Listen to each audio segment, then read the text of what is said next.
On revient en France avec notre enquête et cette arnaque de plusieurs millions d'euros. Ce sont des dizaines de propriétaires d'Île-de-France et de Nouvelle-Aquitaine qui ont fait confiance à un coach en rénovation et qui l'ont vu disparaître dans la nature. Une enquête a été ouverte.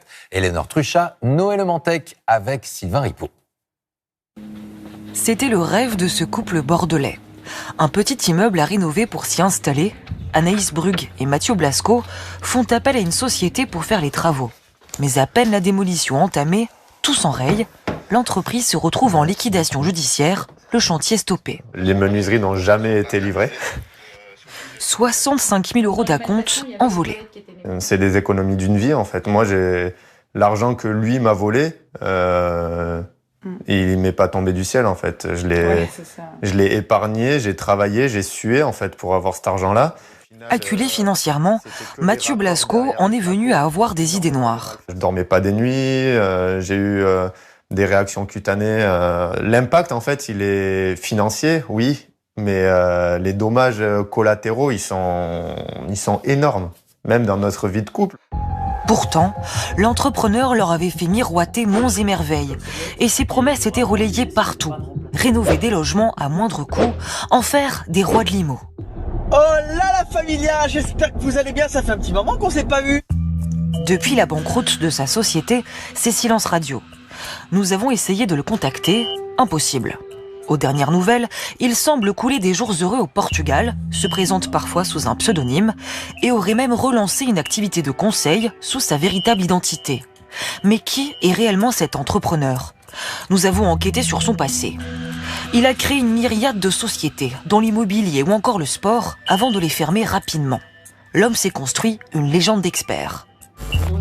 Comment ça va, Miguel ? Ici, interviewé par un spécialiste immobilier renommé. Je suis entrepreneur, investisseur, avec 43 appartements et villas, et également coach. Là, il collabore dans un podcast aux côtés de grands noms. Il a acquis la légitimité nécessaire pour mettre au profit cette expertise en travaux. Il est partout.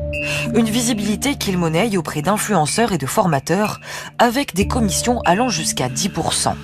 Moi, pendant 3 ans, il m'a démarché en me disant « je peux intervenir dans tes formations, je peux te verser des commissions, etc. » J'ai toujours refusé. Par contre, moi, j'ai organisé un salon un jour et il a pris un stand. Est-ce que vous avez du coup vérifié la légitimité de avant de l'exposer ? Dans n'importe quel salon ou foire, en France ou ailleurs, personne ne fait ça. Il y a 2 ans, un expert le recommande à Julie Plemling. Elle achète un bâtiment à rénover en appartement locatif.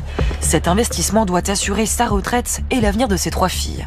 4 mois après le démarrage du chantier, j'avais finalement une coquille vide. Un tas de gravats dans une cour et 400 mètres carrés avec des trous dans la toiture, plus d'eau, plus d'électricité. Elle a déjà versé un acompte, mais l'entrepreneur lui réclame un autre versement.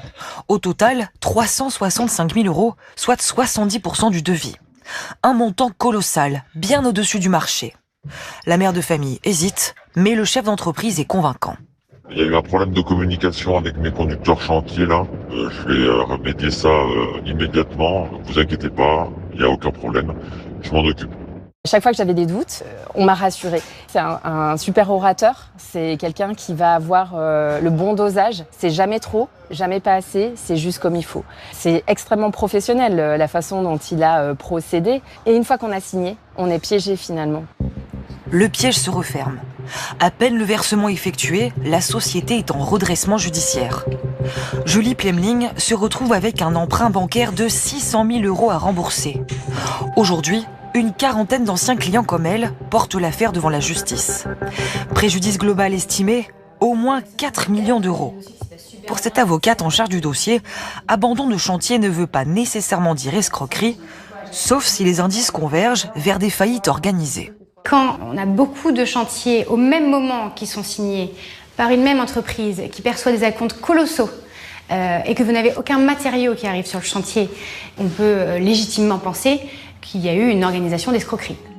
Pour s'en prémunir, quelques conseils. Méfiez-vous d'une demande d'acompte trop élevée. Négociez pour fractionner les versements.